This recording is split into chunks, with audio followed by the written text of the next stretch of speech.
para perempuan itu nanti gennya akan meneruskan kecerdasan untuk anak-anaknya. Jadi hari ini penting banget buat ya menambah fikroh kita atau menambah pikiran kita dengan ilmu-ilmu yang bermanfaat. Yang ini nanti akan jadi bekal nih untuk jadi ibu-ibu yang cerdas.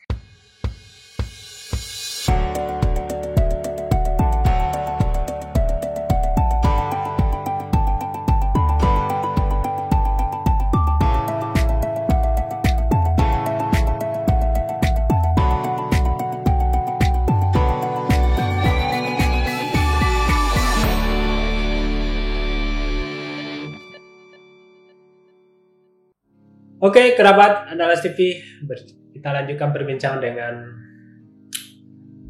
aktivis kita, aktivis perempuan, tokoh pergerakan ya kan, Insya Allah ya, Insya Allah.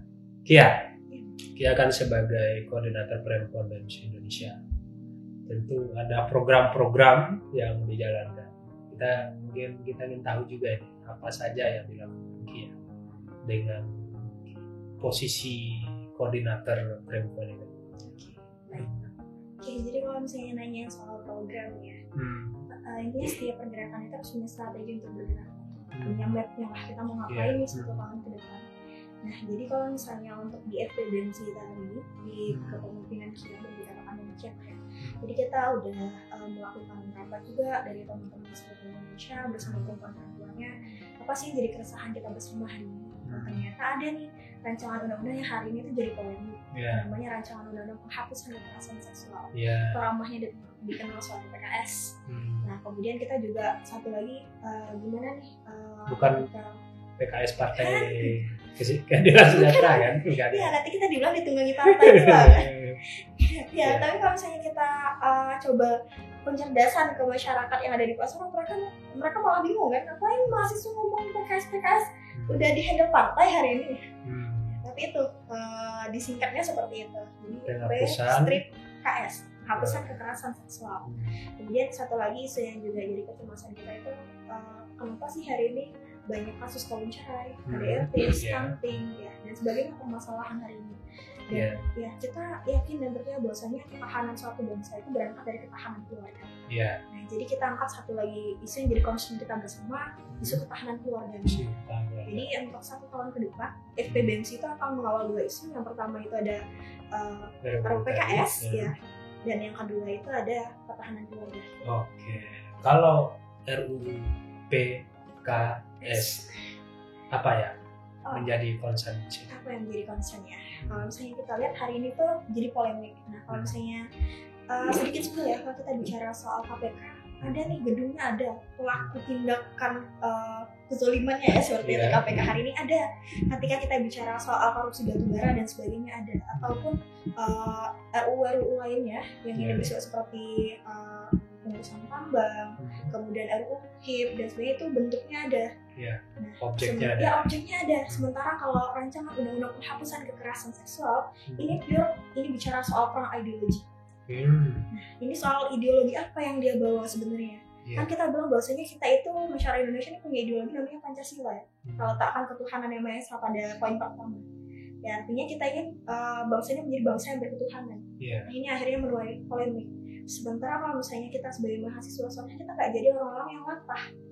Ketika dihadapkan pada RUU ini, sebuah RUU nih, ini pokoknya untuk melindungi korban. Akhirnya kita bilang, bagus korban, narasinya bagus, pokoknya berkorban. Oke, kita sahkan. Nah, sementara kita belum mengkaji lebih dalam. Ini untuk demi melindungi perempuan. Iya, ini untuk melindungi perempuan. Suaranya pasti seperti itu. Iya, dan apalagi kalau misalnya masyarakat Indonesia ini tantang sekali dia dengan hal-hal yang bawa perasaan. Perempuan terdiskriminasi, perempuan dilecehkan, perempuan kena KDRT, ini langsung mencuat tuh emosi emak-emak. Emosinya. Bisa viral langsung. Iya, benar tuh Bang.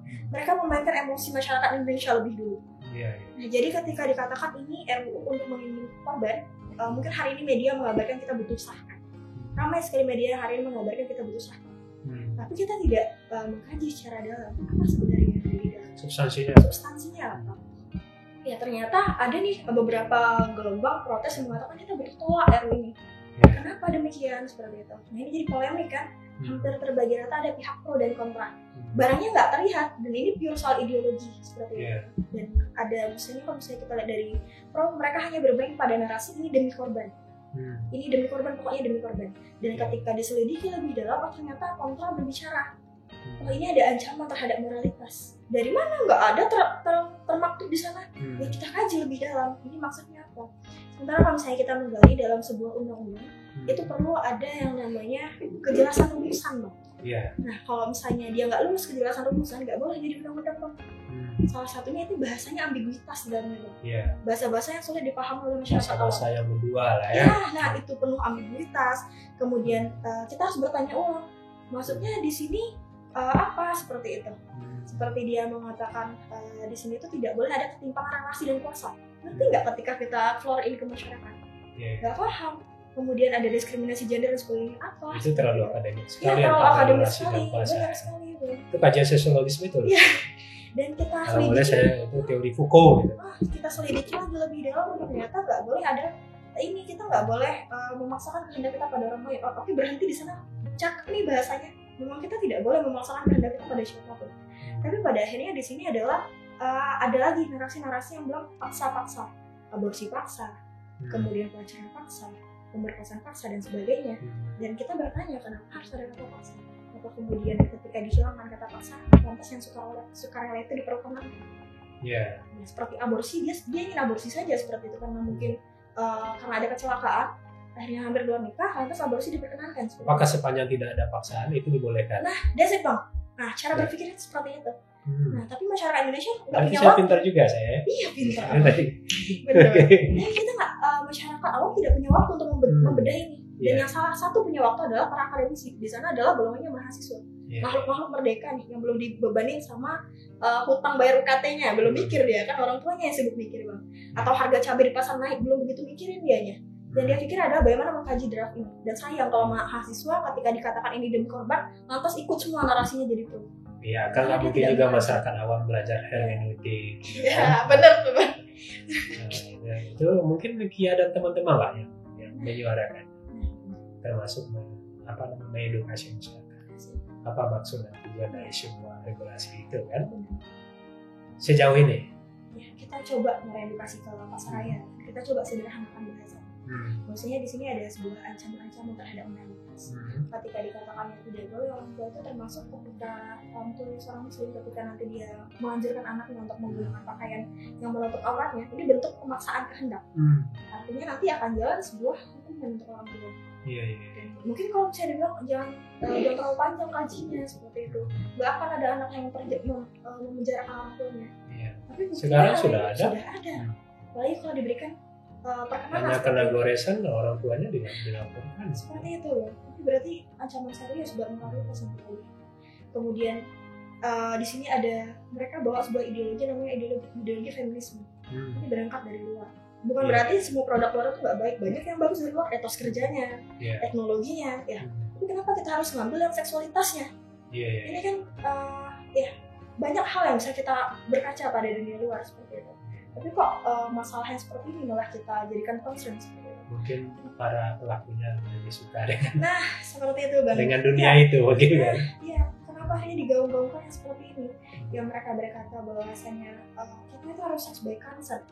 Kalau misalnya dikatakan wah bagus ya bahasanya, seks itu harus suka sama suka. Suka sama suka, bagus nih narasinya seperti itu. Artinya tidak boleh ada pemaksaan. Tapi suka sama sukanya sama siapa? Bahkan sama pasangan yang mereka belum halal pun juga boleh, mereka suka sama suka. Artinya kalau misalnya dahulu ada yang kumpul kebo ya, kalau misalnya bahasa masyarakatnya ya, Bang ya. Ketika ditangkap sama penduduk digerebek seperti itu, mereka kena sanksi sosial. Nanti ketika kalau di kampung diusir dari benar banget ya, cuci kampung dan sebagainya, ini kan bentuk sanksi sosial yang harusnya melindungi kan, masyarakat ini melindungi kan. Nah tapi ketika mereka bilang seks by consent, jadi masyarakat gak usah ikut campur seksualitas orang lain, ini ranah private-nya mereka, asal mereka lakuinnya suka sama suka. Artinya tanpa perkawinan yang sah pun boleh. Ini kan memang berkaca pada luar. Sementara kita bilang kita adalah bangsa beradab, bangsa beradab juga, dan bangsa berketuhanan. Jadi harus dibedakan antara ruang privat, ruang publik, gitu kan? Atau kesesuaian antara ruang privat dengan ruang publik tadi. Oke, itu soal isu RUU PKS. Satu lagi isunya tadi tentang ketahanan keluarga. apa yang Kia lihat di sini? Mungkin kalau misalnya ketika kita dapat sebuah produk rumah, kan tadi RPKS itu polemik kan ya, kontra bernarasi keras dan pro juga bernarasi keras, beradu hari ini anak bangsa diadu kontra ideologi yang datangnya dari luar seperti itu. Dan akhirnya kita juga memikirkan gimana counter dari sebuah isu. Jadi kenapa akhirnya kita menjadikan yang kedua isu yang akan kita kawal itu adalah ketahanan keluarga. Banyak banget kan kalau kita bicara by data hari ini berapa banyak angka kawin cerai terjadi hari ini. Kemudian anak-anak yang dapat kekerasan, anak-anak broken home dan sebagainya. Nah ini berarti yang pertama yang harus kita lakukan, kita hadir di tengah masyarakat memberikan edukasi. Mungkin kalau misalnya dibilang kita mungkin mustahil memusnahkan angka perceraian, tapi setidaknya dengan edukasi kita bisa meminimalisir angka perceraian. Kalau kita nggak concern ke sana, siapa lagi yang mau concern seperti itu? Kalau misalnya dibilang kan kalian belum menikah, belum punya keluarga, nggak tahu urusan mereka. Tapi setidaknya dengan kalau misalnya dibilang pengetahuan dari ilmu tadi, kita bisa jadi lebih siap ketika memasuki dunia pernikahan. Nanti kan jawabannya nanti ditanya, ekonomi kan kami kan sulit. Bagaimana tawaran dari Kia dan teman-teman ini? Ketika dibilang ekonomi sulit dan sebagainya, kebanyakan ya kalau misalnya kita lihat di lapangan banyak yang nikah asal nikah seperti itu. Sementara kan kalau misalnya kita berbicara soal dunia pernikahan, artinya harus ada kesiapan finansial juga salah satunya. Kemudian ya paling tidak walaupun laki-laki tidak punya pekerjaan tetap, paling tidak tetap bekerja. Tetap berusaha ya. Berusaha. Nah, kemudian juga bagaimana manajemen waktu, kemudian bagaimana manajemen emosinya, dan ya bagaimana bisa mendewasakan diri sebelum masuk ke dunia pernikahan. Karena hari ini banyak banget nih kasus perselingkuhan. Kemudian ya tadi karena ekonomi akhirnya bercerai. Sebenarnya ini bisa diantisipasi dari awal. Seandainya ini sudah dipersiapkan dari awal seperti itu. Ini ketahanan tentu ketahanan keluarga tentu ada yang diperkuat kan. Menurut Kia apa yang harus diperkuat di dalam keluarga? Kalau misalnya harus diperkuat dalam keluarga itu mungkin apa ya, bisa dikatakan mungkin ini komunikasi antara orang tua. Saya sebut communication is the biggest power. Komunikasi orang tuanya harus jalan kan, dia nyambung apa, dia mau ngapain, gimana konsep keluarga yang mau dibangun, ini kan harus duduk kan di kepala keluarganya dulu. Jadi komunikasi sebagai sebuah kebutuhan di keluarga ya. Benar banget. Pada akhirnya nanti mereka bisa ini menjadikan anak-anaknya bukan berdasarkan kehendak mereka, tapi tetap dalam pengawasan dan kontrol mereka. Nah ini yang akhirnya hari ini mungkin kita lihat juga salah satu ketahanan keluarga itu bobrok karena banyak anak-anak yang merasa orang tuanya terlalu sibuk, orang tuanya terlalu memikirkan karir mereka, tidak punya kasih sayang. Nah ini kan penting juga di awal, termasuk internalisasi nilai-nilai ya. Benar banget. Nah jadi ini memang persiapannya itu nggak bisa ujuk-ujuk pas nikah aja deh kita belajar kayak gitu. Nggak bisa seperti itu. Karena saya kalau misalnya kita bilang kan tadi kita punya hashtag tuh, arsitek peradaban, kita punya fokus memperbaiki peradaban, itu dimulai sejak kita sebelum menikah. Jadi ketika menikah kita eksekusi, bukan belajar ulang. Jadi para kerabat yang lihat nih agak tertarik juga sama dia. Calon ibu yang arsiteknya hebat ini katanya kan. Kalau ngomongin perempuan kayak jauh-jauh kan, soal anak kan ya, soal bapaknya si anak tadi kan kita punya konsep ya, kalau misalnya kita bilang ketika dibilang pemilik rahim peradaban, nanti kan di rahim para perempuan itu nih akan dititipkan ulama di sana, para pemimpin bangsa, para pemimpin umat, nah juga salah satunya pejuang-pejuang kebenaran. Tentu sudah perjuangannya. Oke Kia, closing statement dari Kia untuk perempuan pergerakan. Silakan. Oke, terima kasih nih Bang, terima kasih juga waktunya. Semoga ini podcastnya terus berjalan dan nanti akan banyak perempuan-perempuan hebat yang juga akan diundang ke sini. Insya Allah. Kita pro perempuan. Oke, pro perempuan seperti itu. Soalnya hari ini banyak banget narasi sumbang soal ini.